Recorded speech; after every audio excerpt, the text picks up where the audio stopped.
Let's get a big round of applause for the legend, Alexi Lalas. Wow. What's Sound up, Lex? effects and everything. Holy cow. That is, look at you guys. This is the best looking crew that I have been on a Zoom call with in a long time. Hey, I see you came prepared. You got the Lysol, you got the This is my virtue signaling over here. Okay. I almost had a mask on too. So we got it locked down over here in Los Angeles in the Lalas household. All right. We spray everything that moves, even if it doesn't move. Bees hasn't seen that in Texas. They haven't seen any kind of we need some of that energy out here in Texas. It's crazy across the. I don't know if you guys saw the game the other day in where was it, in Miami? It looked like old school. There were people without their shirt and throwing beers all over the places and spitting and screaming and yelling. So I don't know what's going on. Hey, Lexi, we were so happy to have you on because when we started the crack, we wanted to build a platform where you could tell it like it is, and you've been doing that your whole career. From the first time I seen your crazy self running around with red hair at Rutgers to now, you've always kept it real. So this shows a platform where it's like, we have to have Alexi on here. Wow. What were you, like 2 years old when I was running around at Rutgers? Man, that was back in the previous century. Holy I'm an old head, Googs. I'm an old head. But, you know. Mookie's much older than he looks right now. You know, the Botox. Yeah, he's shaved. Yeah, exactly. Whatever you're doing, whatever lighting you got going on, it makes you look angelic. It's beautiful. Light bright. We call that the glow in this show. We call that the glow. Lexi, how you feeling, man? I'm good. You know, guys, I'm here like everybody else in the world. I'm muddling through 2020, and what a crap sandwich it has been in many ways. Got my family doing the Zoom education downstairs, and we're trying not to drive each other crazy. But to be honest, I mean, I'm a whole lot better off than a lot of people out there in the world. So I try to keep perspective, and you know, we're just hoping that this heads in the right direction, and that we know nothing, you know, on January 1st, not everything changes, but at least it's a new year, and hopefully there's better days ahead when it comes to 2021. Alexi, speaking about 2020, how has 2020 changed you? I mean, look, I have lived a life now for many, many years traveling, and that has been part of my routine. And I think, I don't know what day you guys use, but I use Friday the 13th of March. Friday the 13th, yeah. Friday the 13th of March as my start date. And it was immediate. I went from traveling almost every single week to nothing. I mean, I drove around. I went and picked up John Strong, who I work with over at Fox at LAX a little while ago. And tears were streaming down my face as I went around the LAX thing, because I do miss that. You know, sometimes you complain about traveling and you're away from your family and all, but it becomes such a part of the routine. So that for me has been the biggest change, is being with my family on a continual basis. And that is, you know, there's some silver linings. It's been wonderful to be able to be with them, but we also, everyone likes their space, and there's not a lot of space right now. So that's the biggest difficulty, is changing that routine and having it just completely stop. Definitely. Yeah, I can imagine, man. I remember once everything went on lockdown and you're with your significant other or whatever, and you're like, you know, I love you, but what do y'all gotta go? You gotta go. Look, I mean, you know, we all have the loves in our lives, and we want it to stay like that. I don't know about you, but there's times where I turn, even in normal times, let's be honest, where you turn to the significant other and you say, how is it possible that I am so right and you are so wrong? And you know, that's love. That's a relationship, because you know that significant other is doing the exact same thing to you at that moment. And you know, we just, like I said, we're muddling through, and it's not easy, as you guys all know. Have you been Mook, I asked you, so you're a newlywed. Did you think you would be spending this much time with your wife? Because now you got to stay in the house. You can't go nowhere. It's on lockdown. So did you really imagine yourself staying in the house with your wife all day, every day? Lexi, similar to you, I travel once a week, right, for business. And when I got married on February 22nd. When we got back, everything shut down. And I have to look to my wife every month and tell her, this is not reality. This is not marriage. This is COVID situation, which is great, but you won't have me home every night. So please don't get too used to this. But and then I'm going to talk to you in a few years, because there's going to come a point where the exact opposite. My kids and my wife if they could right now, would drive me to LAX and kick my ass out the door if there was an opportunity for me to get on the road. Oh, you gotta love it, man. You gotta love it, man. Alexi, I wanted to start off and asking you, what did you think about these guys, Oguchi and Onyewu and Damarcus Beasley, when their generation came around? And you, who was an older statesman at that time, what was your thoughts and your ideas about these young gunners? Well, I've been thinking a lot about your generation and you guys, because, right now there's so much talk, and rightfully so, of all the players that are playing, and obviously playing at some very big clubs, and we move on and we forget, and there's new generations. And I'm not saying that people have to live in the past or understand, but there is an incredible American soccer history out there that deserves to be recognized and respected and celebrated. And there's a lot of players out there, including you guys, that went through a whole lot of stuff. And in doing so, you kind of paved the way. And like I said, we don't need a pat on the back or a recognition. The fact is, I'm really proud that, I was before you guys, but I'm really proud of the way that has continued on. It continued on with you guys, and will continue on in just making that path a little bit easier. And so when I saw Gooch or Bees doing what they were doing, whether it was for club or for country, it made me happy, because I took a little bit of pride. And by the way, I stood on the shoulders of others in terms of making it easier for myself to go forward. And that's how it works. And so, thank yous are in order, but they're not going to be coming. That's okay. That's kind of the way of the world. But when I look at what you guys did, you were doing what we are celebrating right now a long time ago, and in much more difficult circumstances. Maybe the spotlight wasn't on, and the understanding and the knowledge wasn't there, and certainly the instantaneous information, so that we know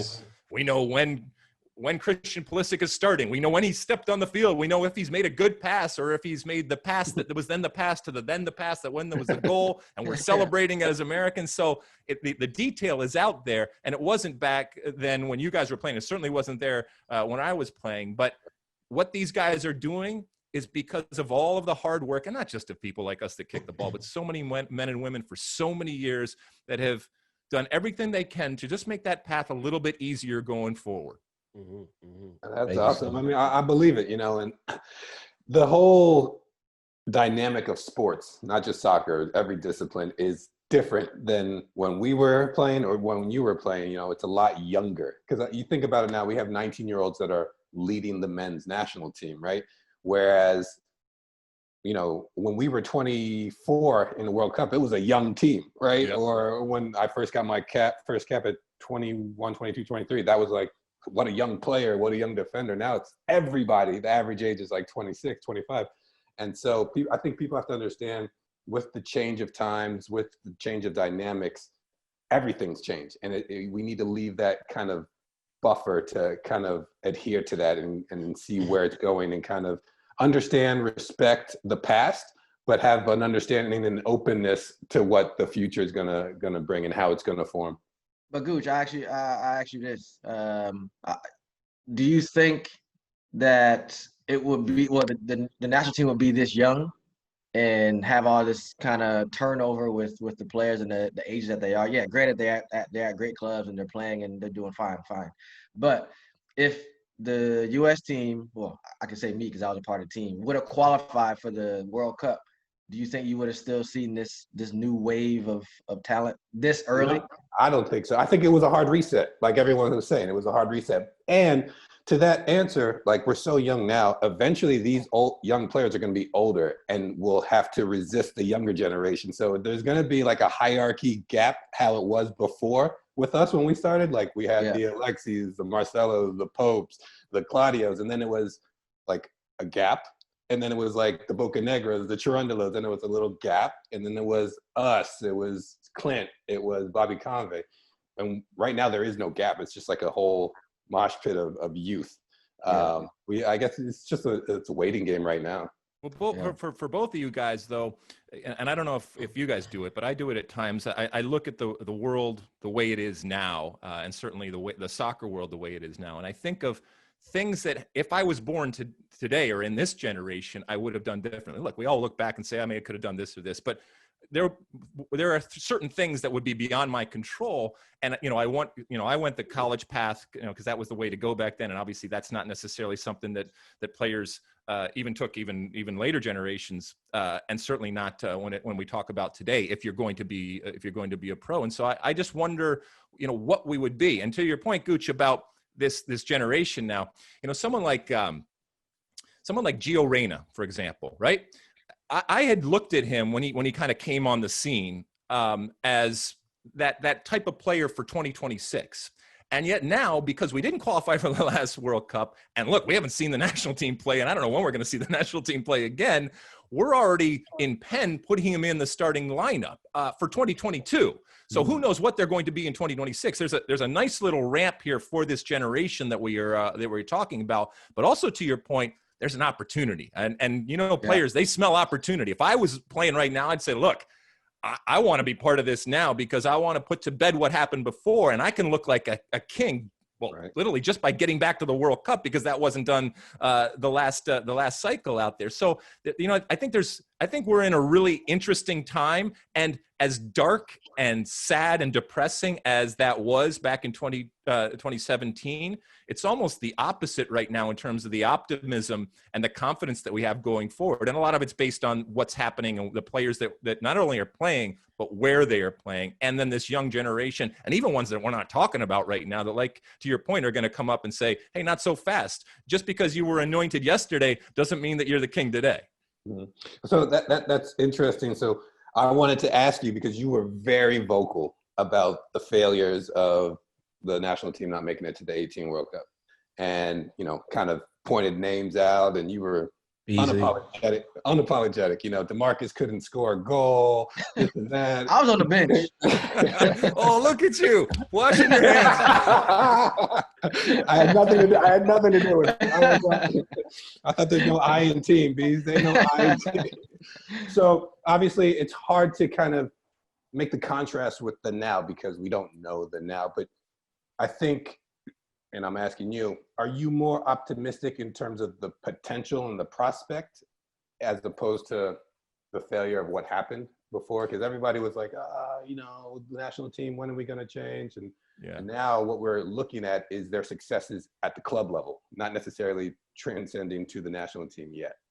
Yeah, I think there is an element to what you said about, I guess silver lining is a little strong, but one step back in order to go two steps forward.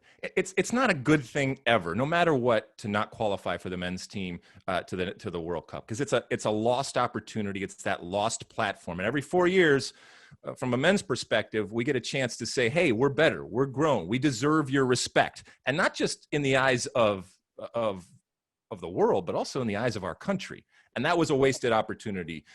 We didn't get that. Now, though, when I look at some of the players that we are talking about, and a lot of it's relative to where they're playing, and you guys know as well as I do that a national team isn't about the best players. It's about the best collection of players. And just because you are starring on what we perceive to be a great team, and in many cases is a great team or a great league, doesn't mean that when you get put into a national team situation that the same thing is going to happen. Obviously, it's a very, very different situation. If Sergiño Dest is coming from Barcelona, where he's playing for Barcelona, and then plays for the U.S. national team, it's a very, very different type of proposition. And I'm not saying, I'm just using him as an example right now. And playing in the CONCACAF. Yeah, exactly. So it's a very, very different type of situation. But we're not going to know. And this is where 2020, again, just bites us in the ass, because if you're Greg Berhalter, or any national team coach for that matter, your biggest challenge is that you don't have a lot of time. You guys all know this. The amount of time that you actually spend doing things is minimal. So you got to be able to translate what you want very, very quickly. Now, and I'm not saying you're not using video and stuff when you're not in camp, but the reality is that Greg Berhalter has not had his team on the field. And he came in promising something very, very different, and maybe even revolutionary in the way that he wants to play. And so I'll be really interested to see, with these guys that we have so much hope and optimism for, is what does he ultimately say, this is what we want to do? And how much is an eye to 2026? And is that good to look at 2026 and in a certain way not give the relevance and the credence that 2022, I think, deserves? We can't afford to waste 2022 just because we're looking at 2026. I agree with you. And it's funny you mentioned this, I had a coach in Portugal in the beginning when I was signed to Sporting. I wasn't playing in the first month, and I went and spoke to the coach. And I think I said this before to other people, but I asked him, like, why am I not playing? I think I'm a better center back than my adversaries on the team.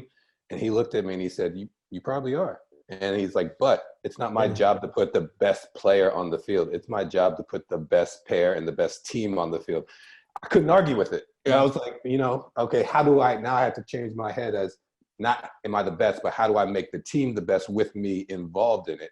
And so I think a lot of coaches, a lot of GMs, they look at a star and they're like, he has to fit. We got to fit this player here somehow. And it might not fit. Look at Seedorf. As unbelievable as he was on club level, he never translated to that on the national team with Holland for whatever reason. Sure, Cantona. I mean, you can look at plenty of people, but that for American fans though, in particular, that blows our mind that we could even fathom a player that we see playing and playing well over in Europe, and usually it's relative to Europe. That person can't be on the field. And look, most of them are going to be on the field. But I think we just also have to wrap ourselves around, as we get better and as we evolve, with the fact that there might be some good players. There might even be some great players out there that just don't fit. And that's okay. By the way, that actually shows that we are progressing, that we are evolving, that there are some players out there. And this gets into a much bigger conversation about what we are and what we aren't, and kind of trying to be everything to everybody, and how, especially in the United States, where, I believe that this is the greatest country in the world. Okay. And one of the reasons is our incredible diversity, but it also, from a soccer perspective, getting 11 players on the field that all are heading in the right direction, think about the game in the same way, that's difficult. Because if I ask you guys, you're all going to have a different idea of what the beautiful game is. And so we as a country, we don't necessarily have a collective and accepted definition or system and agreement as to this is how we want to play. And that's difficult. It's always been the challenge, and it will continue to be the challenge going forward. So how does that happen? We have to develop our own. I think we try to emulate a lot of other countries and other systems. How do we develop our own? Because to be fair, Alexi, you represent, sometimes you speak about football as a very maybe one-tracked American style, right? Especially in the past, while other people and a lot of people who have disagreed with you and how you come across as what you feel should be done on the field. But it has to be kind of a blend, right? Because we're not Brazil, right? We're not Mexico. So I think, like you said, who are we? What is American football, right? Because when you were playing in 94, even in the 90s, early 90s, and what soccer is now, especially on the youth level, is totally different, right? So who are we? And when you were playing, it was a lot of aggression and hard fighting in the American style, the American way. And then now that's changed a little bit, and we kind of find ourselves kind of in a hole, right? And I think you guys could be, you three is a great conversation to have that discussion, right? And to find out exactly who we are. But we might all have different ideas about that. I mean, look, there might be a coach that, to your point, Gooch, there may be a national team coach that comes in and says, this is how I want to play. And I, as a player, have to accept that. And I either, like you said, I have to either recognize that I can never be that type of player and therefore I don't fit, or I have to be flexible and be able to adapt to fit that system. Okay. And I think we try so hard to it's a strange thing because it goes counter to what we are as a country at times. We are about being inclusive and inviting everybody and fitting everybody despite all of our different ways of thinking, trying to fit it together. But that doesn't necessarily make the best team. And so I think we actually have to be much more, in a certain way, exclusive and say, this is who we are going to be. And there will be some that fit into it and some that don't. And what we're seeing in MLS right now, by the way, guys, with them taking over the Development Academy, and look, Bees, you're going to figure out this too, as an owner, and you guys have all figured this out, is that each individual team is going to have to decide for themselves, this is who we are. And there may be a kid that says, I want to play in Fort Wayne. I want to play for that team. And you might come out and say, this is who we are. Okay. And this is how you play. And maybe he's a left back, and maybe you want your left back to do this. If that kid can't play like that, it doesn't mean that he's not good. Right. But it just means that he doesn't fit in what we're doing. And so from a national team perspective, where it's 11 people out of 350 million people, you better be really definitive and articulate it publicly and privately as to this is what we want to do. And let the chips fall where they may. And as I said, I know that doesn't live up to that, this inclusive and melting pot type of a vision that we have for our team on the field. But even back in the day, we all just understood this is how we are going to be. Tab Ramos, for example, okay? Tab Ramos for me is the most skilled player that I've ever played with, okay? He was a man out of time. He was slumming it playing for us. That's how good he was. I wish he was born 20 years later, okay? Because he was playing at a whole nother level than us. He was great. But at times, he was so far ahead of us that it didn't always work. Now, we had him on the field because he protected us. He wouldn't lose the ball. But those are the types of things I think we need to be thinking about. And whether it's an individual club team or a national team. How frustrated was Tab playing in those times, though? The style that he wanted to play compared to the style where you guys are playing. I can't believe he just put up with us, because there were times I know where he just turned and raised his hands and his fists and his eyes to the heavens and probably said, what the hell am I doing? All right. I'm playing chess and these guys are playing checkers. Hey, Alexi, speaking of what the hell they doing, what the hell is LA Galaxy doing? Oh my goodness. Would you say that they fit? Would you say that they fit into this idea of not having a singular culture and just throwing spaghetti on the wall and seeing what sticks? It is. And look, I got fired from the Galaxy when they sucked. And and that's what a super club is. It's not acceptable. It's not good enough. How you end up getting back to it, I don't know, but you need the people in there and the leadership in there, and not just the coach, everybody there that you trust to get them back. I mean, I was joking the other day on Twitter when they said, well, how do you fix the Galaxy? Well, you fire me and you hire Bruce Arena, because that worked last time. So, hey, listen, I'll take it for the team again if that's going to get the Galaxy back. Because, look, I know I have an affiliation with the Galaxy, having played there and worked there, but MLS and American soccer, they need a good Galaxy, good Galaxy team, and this is far from a good Galaxy team right now. Do they now with LAFC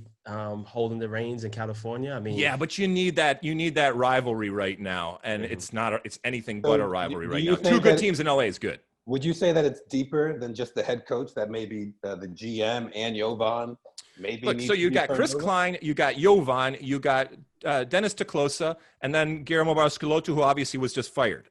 So, but who's making those decisions? And, this is now a sustained period of failure.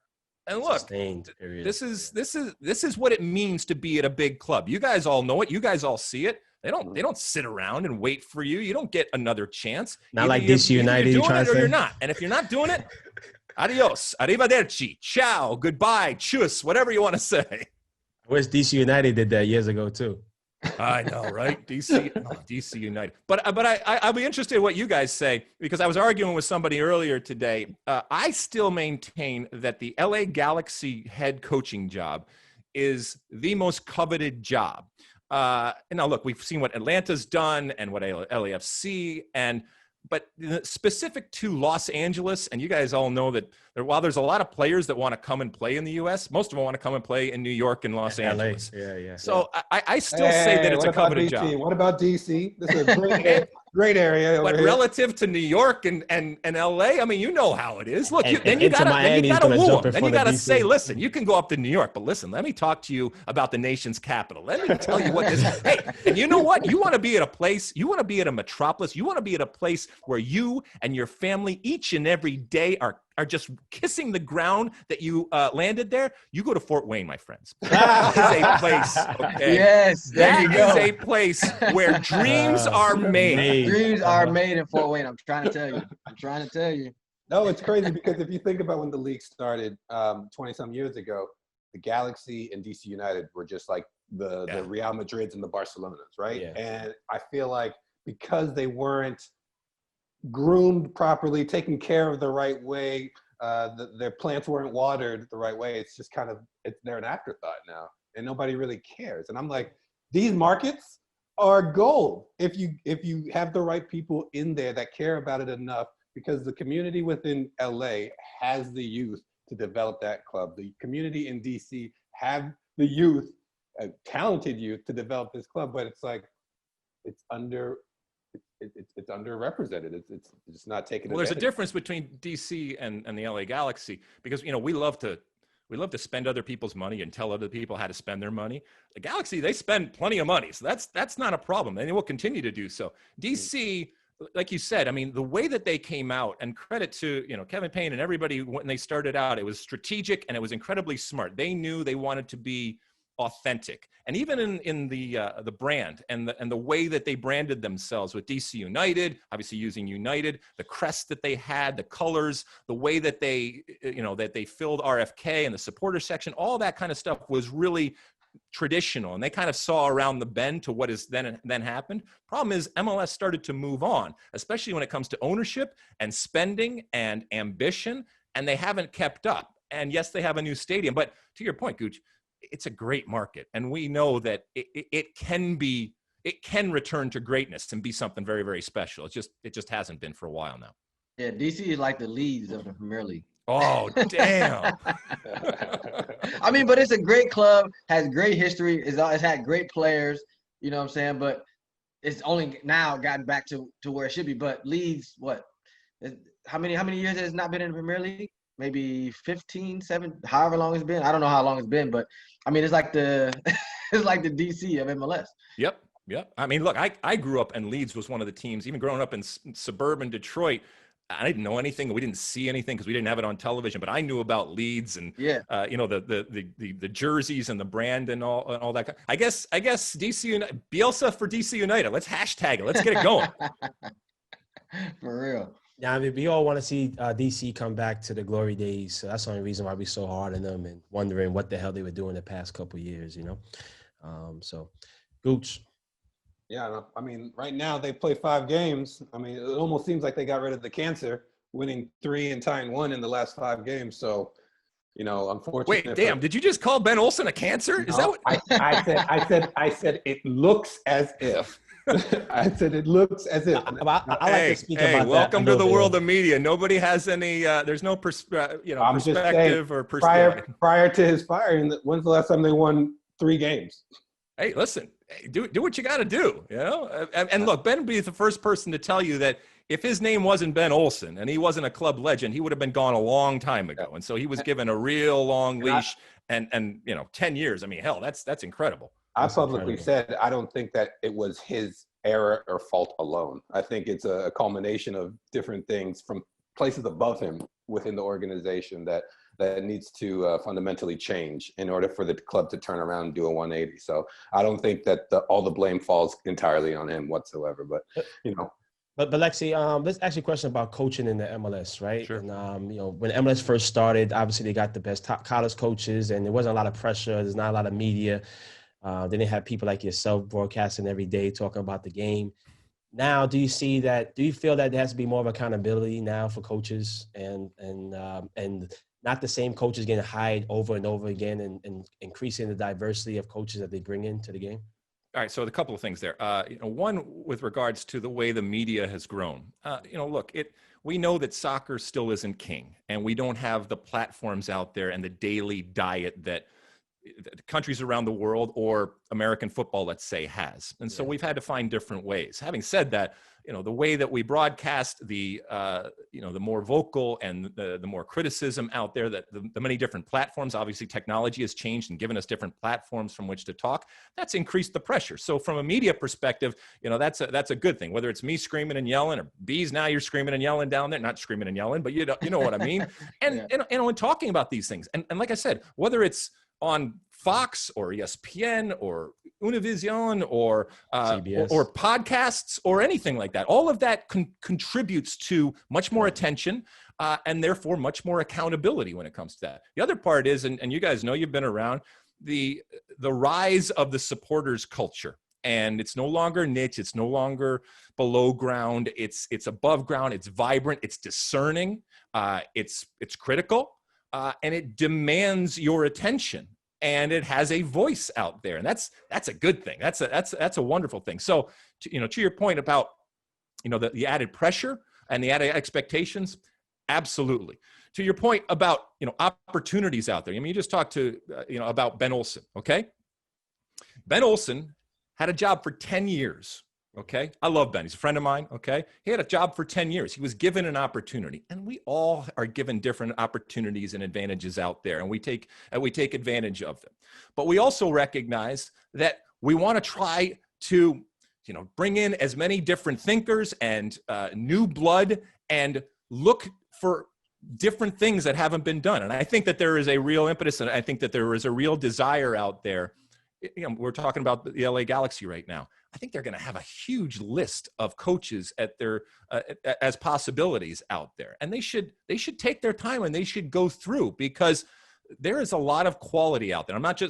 There's plenty of domestic quality, and guess what? There's plenty of international quality. People that we've heard of and people that we haven't heard of. Yeah. And, you get into those situations where you have to sell yourself, and then you're on, okay? You have to tell me if I'm making that decision, or if it's a couple of people or a big group of people making that decision, why should we hire you, okay, when we could hire this person or this person?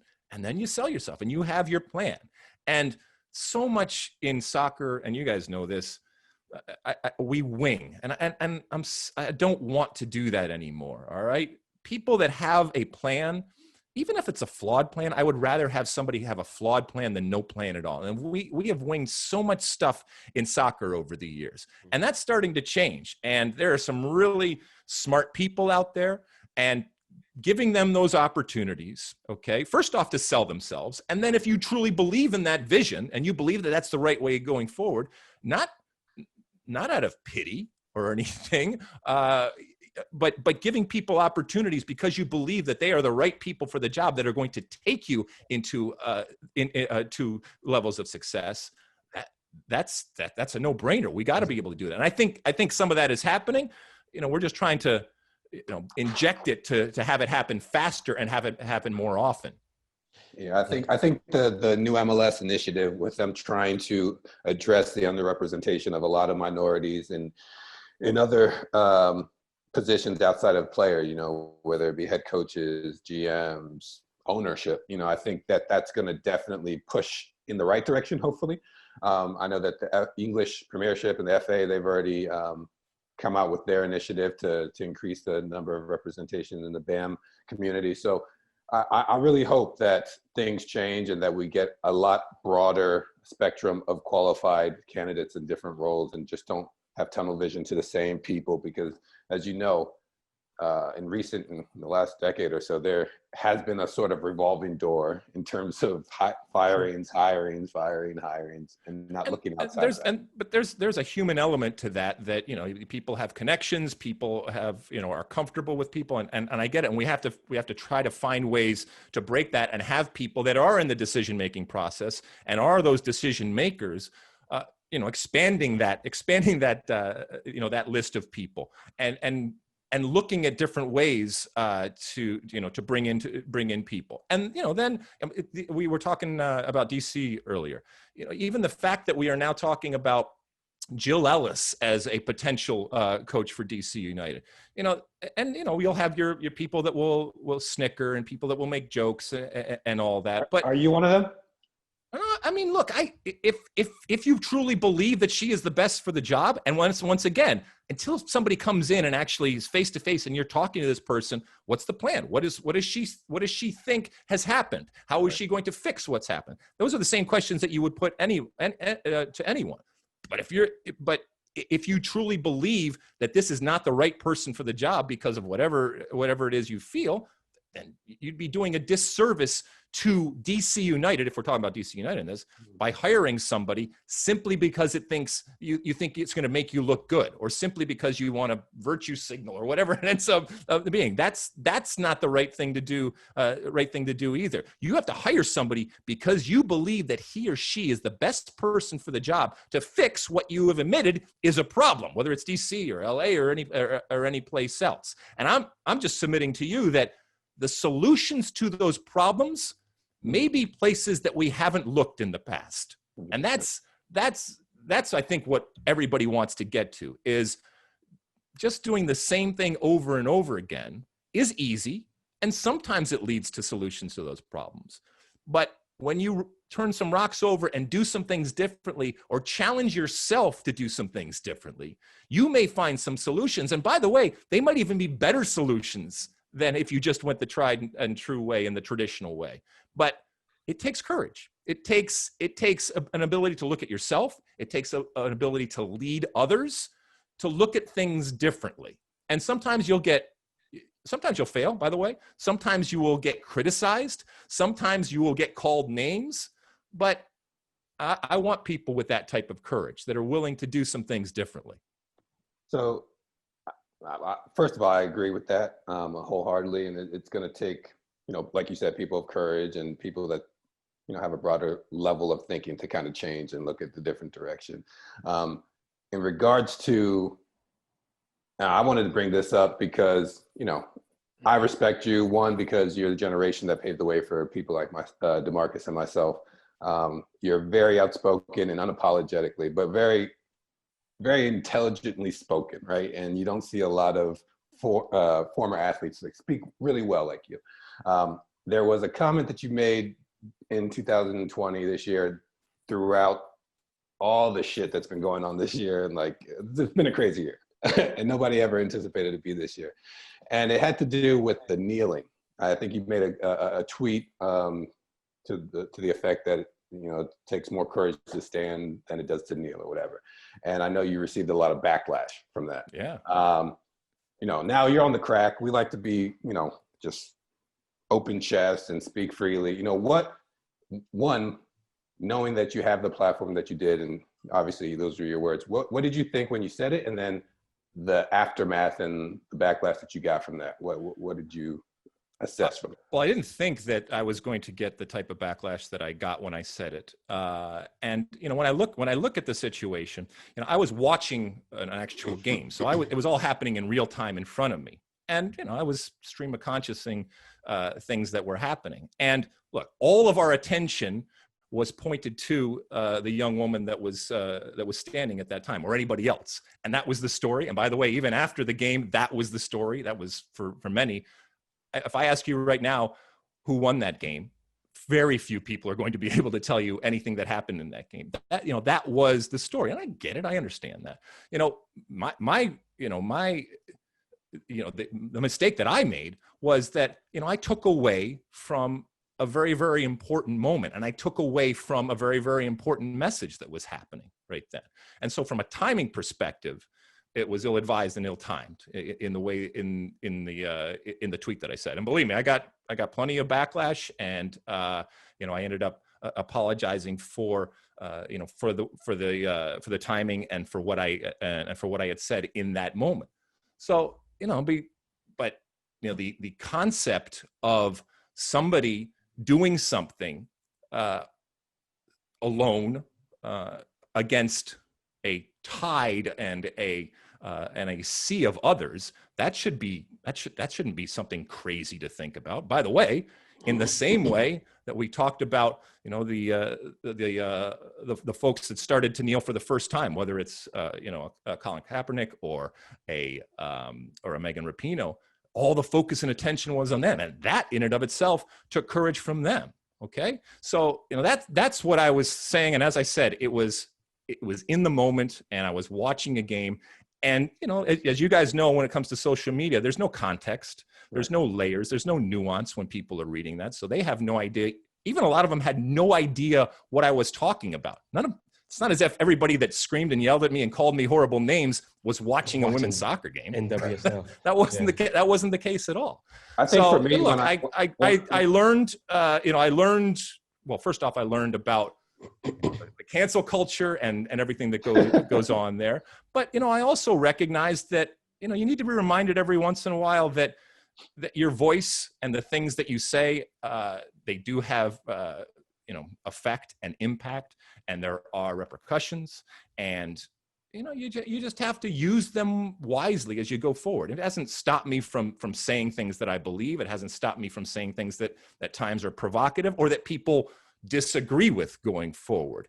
But it was a moment, and look, you guys understand that what we've been through as a country and as a world, especially over the last year, is unprecedented. And everybody, as I said when we first got it, everybody's trying to figure it out and muddle through it as best that we possibly could. And in the process, hopefully we're changing, hopefully we're evolving, hopefully we are improving, hopefully we are learning.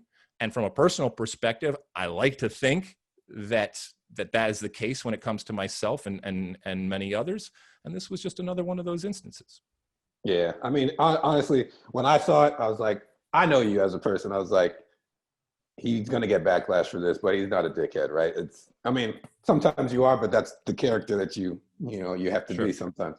And when I saw it, I was like, the issue that I think a lot of people had was that, like you said, if you do anything as a group, as a person outside of what the masses are around you doing, that's what's going to be spotlighted. That's what people are going to see.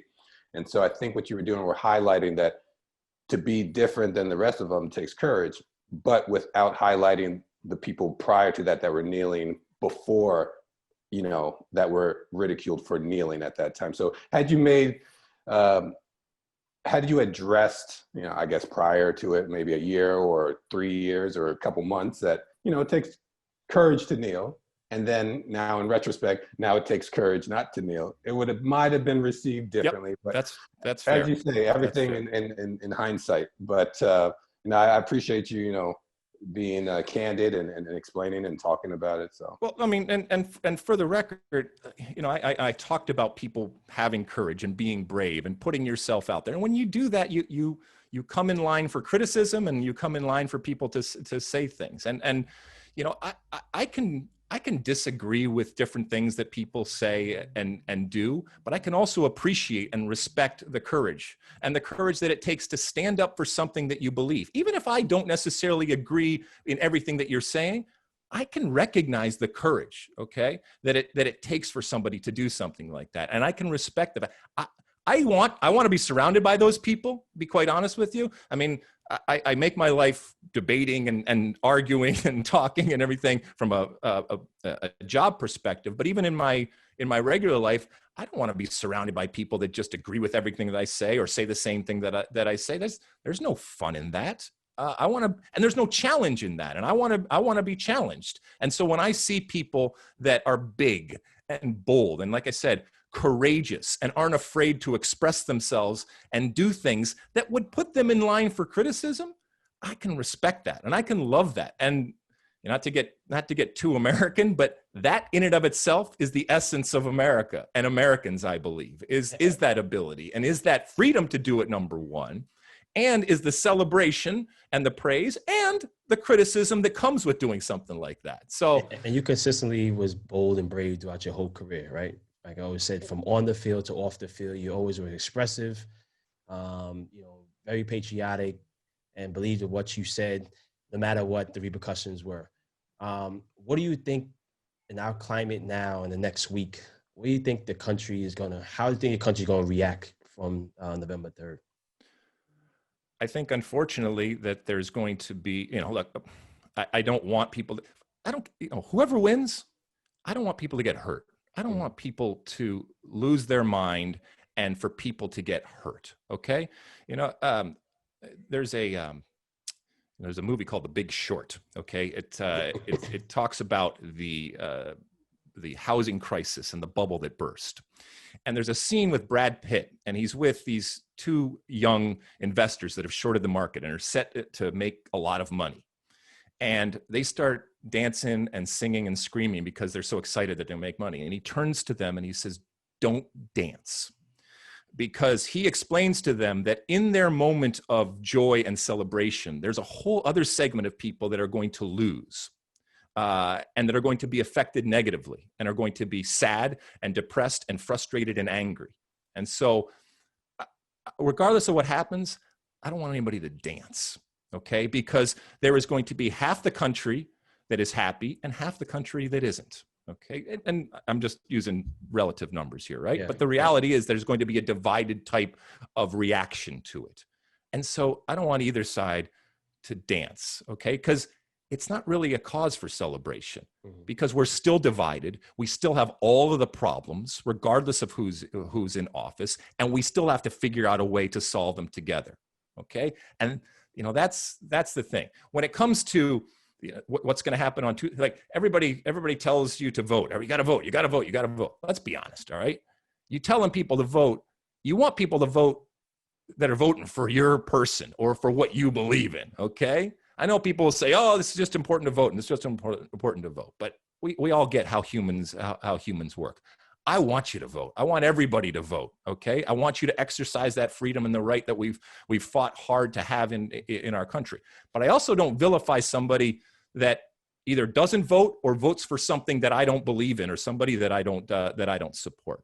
They're Americans just like anybody else. And in a strange way, the freedom that we're talking about to vote and to have that awesome, wonderful opportunity to vote applies to people that people that decide not to vote. Like I said, I want you to vote, but you don't forfeit your right as an American or your voice as American if you don't vote. I know a lot of people put that out there, and I don't agree with that. I want you to vote. I hope that you vote, but if you don't, it doesn't make you any less American. You are still an American. You still have a voice. And by the way, come Tuesday or come next January, there will be a president, and that president will preside over all of us, regardless of our political affiliation, regardless if we like him or her, but regardless of if we agree with their platform right now. This is what America is. But my first worry is for the safety of people, because this is such a crazy year, and I just don't want people to get hurt over something like an election. Yeah, the reason I asked you, because I know you get a lot of feedback and comments from across the board of all Americans, and so I think you have a kind of a temperature of what will happen, or kind of the feelings of the people out there.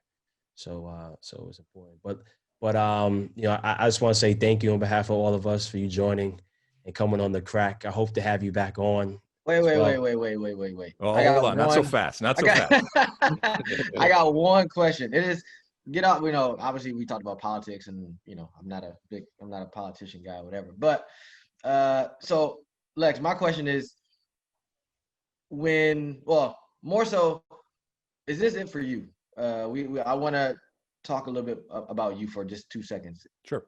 It's my favorite subject. Yeah, there you go. You being an analyst on Fox, is that your ultimate thing that you want to do? Do you want to get back into football, the business side? Do you want to be a GM? Do you want, or you're set in stone at being in Fox, or being at Fox, or being on TV? Is that what you want to do? Is that everything that Alexi Lalas is going to be, or what's the future? Well, I was reading your article the other day, and by the way, Beasley is hiring. By the way, yeah, no, listen. Listen. You see how I put that? I like that. Want to be an executive. I understand that, but I like that, Bees. I was reading your article, and you were talking about the transition and trying to do television and getting into television, and some of the challenges that you're going through, and everybody goes through when it comes to that. I'm so fortunate. I recognize that. I guess nowadays we call it privilege, and I have been incredibly privileged for the opportunities that I have been given over my lifetime, including the opportunity to work on television.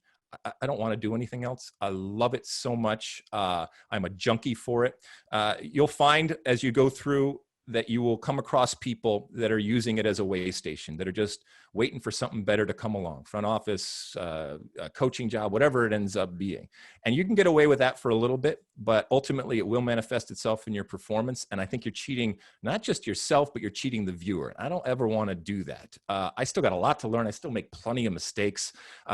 And I can still get better, but I ultimately want to be surrounded by people that are equally invested and are junkies for the game and for broadcast television.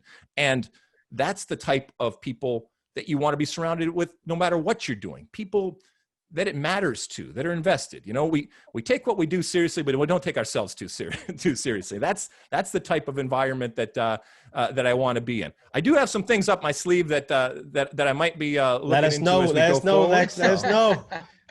You want to hear it first on the crack? I don't know, man. I don't know. We'll see. There's some things out there from look, I could see a reality show coming from you. No. Well, I don't know about that. I don't know if anybody would watch that. But look, I recognize that, my job is to get on and to scream and yell about soccer. And I love it. I have a passion for it, like I said. But, I also, at a more personal and I guess more serious level, I believe in the future of American soccer. And I believe ultimately in American soccer. As I said, there's so many wonderful things that we have done. And I know it's really kind of, it's the thing to do to crap all over American soccer for what we haven't done or what we aren't. And the reality is that we've come such a long way. We still got a long way to go and we still got problems, but it's La Cosa Nostra. It's our thing, right? And I want to find some ways to help American soccer going forward, the best way that I possibly can, hopefully pick up an oar and do some more things in addition to the stuff that I do on television, because I do feel that there's a place for that. And that does, in a strange way, help propel the game along.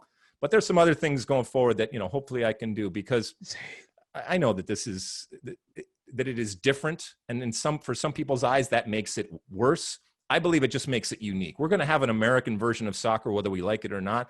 And we got to stop apologizing for that. We got to be proud of the fact that we're going to make something unique, the likes of which the world has never seen before. And that's a good thing. That's an exciting thing. And I want to be a part of that. And I want to help propel that and speed that process up, because the sooner that we get there, the better off I think the game's going to be. And I think the better off America's going to be. So one, it sounds like you're going to get involved with the youth. And two, again, one more question.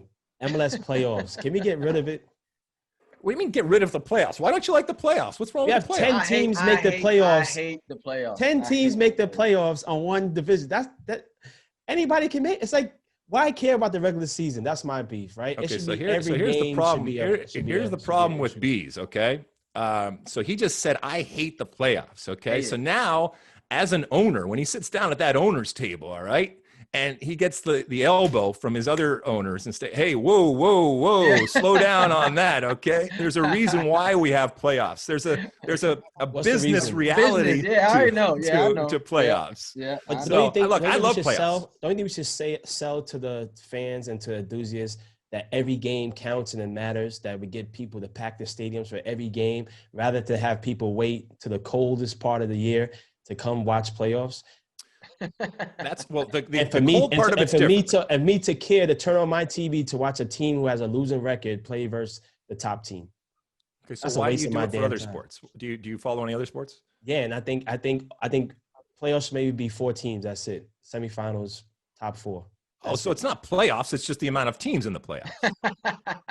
I'm trying to compromise with you here, because in life you have to compromise. So yes, I'd rather just have one season, the winner takes all, go home about your business, right? But if you're going to have playoffs, because people like yourself and people for business say it's better, it shouldn't be more than 4 teams. All right. Can we go to 8 and just call it a day? I mean, no. 8 leads to 10, and 10 leads to 12, and 12 leads to 14. I love playoffs, and I have no business interest in it. I love playoffs. I absolutely understand what you're talking about, and it's obviously a much bigger conversation when it comes to Supporters Shield. And to your point, giving the fans something each and every day for 8 months, as opposed to the 1 month or the month and a half that is playoffs. That's a completely legitimate and fair point to make, and gripe to have when it comes to playoffs.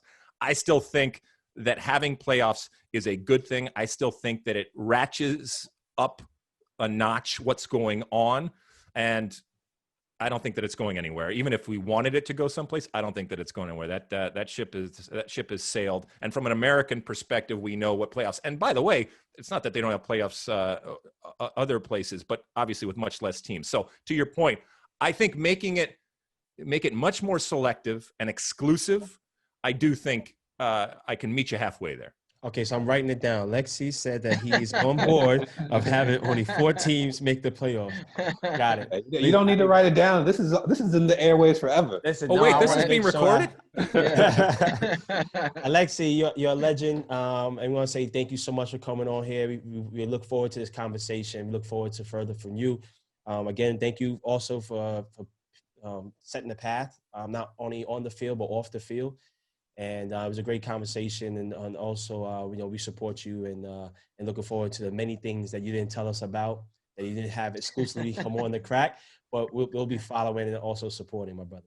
Well, let me just say thank you guys for what you're doing and what you've all done. And I know a lot of it's public, but you know, these things are important, and you know, these things drive conversation. These things drive interest, and these are as important as actually kicking the ball. Not us individually, but the talk of the game that we, like I said, we just don't have enough of. So you guys are doing a great job, and you know, the wealth of history when it comes to the game and the understanding and the perspective that provides to your viewers and to your listeners out there. That's great. So welcome to the world, and keep it going. And thank you guys so much. It's a real privilege and a pleasure to be on with you. We appreciate you, brother. Thanks, bro. Yes, sir. There he is. Alexi Lalas, the guitar playing, national anthem singing, red hair, burning fire, tattooed up rock star. He was the first rock star of U.S. soccer on the national level. Literally. And then followed by Damarcus Beasley when he had long hair. Hey, I used to have braids. Goddamn. They only went up like to my neck, to like the top of my neck. But I want to be honest. Like I used to really hate Alexi's commentating on camera. Hated it. Jeez, why didn't you tell him that? Yeah. You know what? As I've grown as a person, as a man, and as in media and soccer, you realize that, you know, Alexi really was smart. He was playing a role of getting reaction, getting sound bites, getting people under their skin. And you need that, right? The biggest part for me, a lot of times I go against what Beasley and Oguchi are saying, not really because I believe that, but because we need to have a real discussion. Don't believe him. He goes against us because he don't side with us, period. To have a real discussion, we got to put out views from other people. We got to put out views from, you know, people who are not like us, right? And that's why we wanted to have Alexi on here. We didn't want to beat him up or say you're this, you're that. We wanted to give him his credit, but also find out a little bit more deeper into him and where he's coming from, his perspective, you know. So, nah, I think it was a good discussion. You know, I really wanted to ask him some of the hard stuff that we did, and I think it's good that we highlighted a lot of stuff, you know, within society, within football, within sport, and understanding that, you know, the talent pool is evenly distributed throughout all ethnicities, all backgrounds, but it's the opportunities that are not evenly distributed. And that's where we need to change. Yeah, and he said it. He's probably the most privileged athlete that ever came out of U.S. soccer. But to be fair, it was him making himself into a character that really opened those doors as well. So yes, him being privileged, but also, you know, him being a person that people cared about, somebody can write something about, and being a person who tells it like it is and wears it on his sleeve. You know, he helped create that for himself as well. So, you know, and I love to hear him saying that he loves the space that he's in, because I can see Beasley saying that 10 years from now when he has his media TV show. Keeping up with the Beasleys. Keeping up with the Beasleys. Gooch, I like that. Gooch, copyright that, brother. Copyright that. Hey, if I make a show, you ain't getting a dime. You ain't getting a dime. Listen, I love for our listeners to all go and follow Fort Wayne FC on Instagram and Twitter. I want everybody to go to Onyx Elite to check out their dates, and for the prospective footballers to sign up and to register to attend from January 3rd to what, Gooch? Jan 3rd to Jan 10th. You know, this is an opportunity for current pros and upcoming pros to be scouted, get great training from yours truly, Mabricio Wilson. Yeah, I'm busy. I'm busy that day. Hollywood. Bees was there though. He's been there past years, and I think it's a great event that we host annually to definitely teach the younger generations about the proper way we feel that you should approach the sport, training, and being professional. So. And if you don't know about it, do your research. Also, big shout out to Chris Gores as well, and the rest of the staff of the Onyx Elite. And as well, make sure you go pick up your footballer merchandise. We have a sale going on. It's called the Beasley Founder Sale. You just made that shit up, guys. But again, Gooch, please take us out.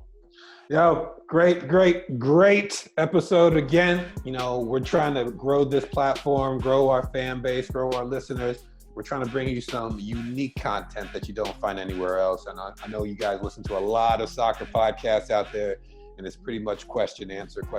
Nobody's really giving you the deep down and dirty details like the crack is. So continually listen to us, subscribe, tell your friends, rate us. Tell your mama and your daddy. Tell your mom and your daddy how much you love Bees' hat, and how much you love it when Mookie shaves a little bit. You know, use those fillers and Botox. So until next time, guys, I love you guys like always. Peace. Peace. Go vote.